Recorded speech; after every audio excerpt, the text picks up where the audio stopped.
Hello and welcome back to George Past the Post.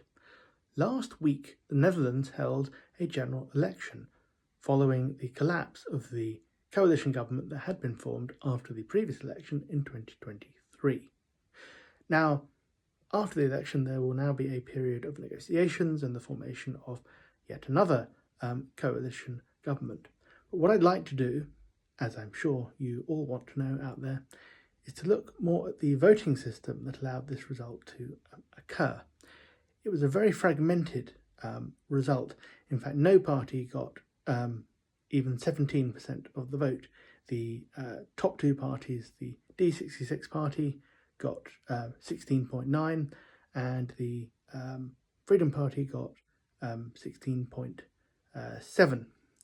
And there were many other parties that were sort of close behind them as well. 15 parties managed to win seats.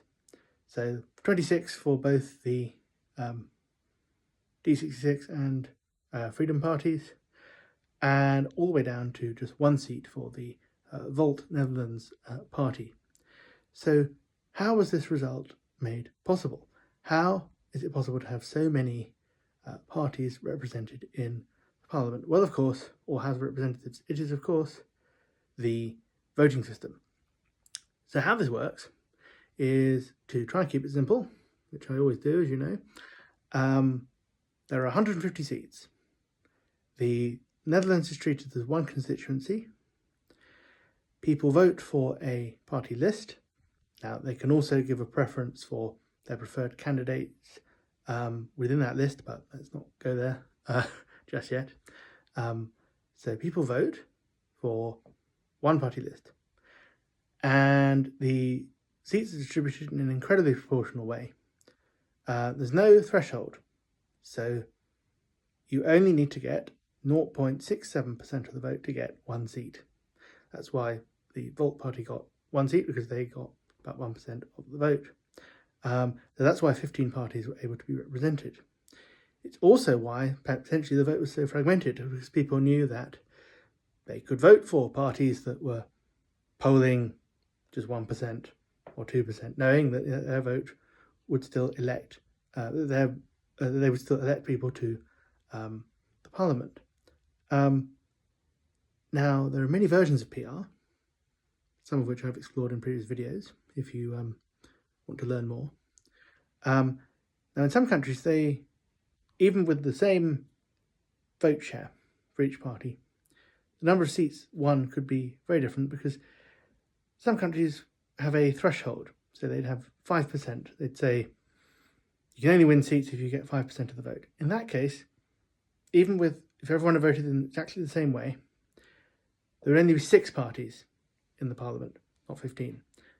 And that would alter the number of seats that those 6 parties would get, and it would also mean that more people would effectively not be represented, because they'd have voted for a party that didn't win any seats.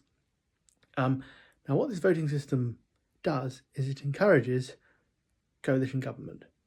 It encourages parties to work together, and this is, in some ways, can be seen as a good thing, because it's good when parties work together, but also it can lead to fragmentation. And, well, the fact they were having an election in the first place is because a coalition government collapsed.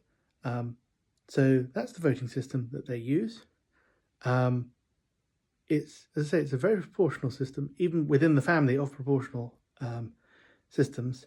And compared to, there are many countries where the vote share is very fragmented, but the system used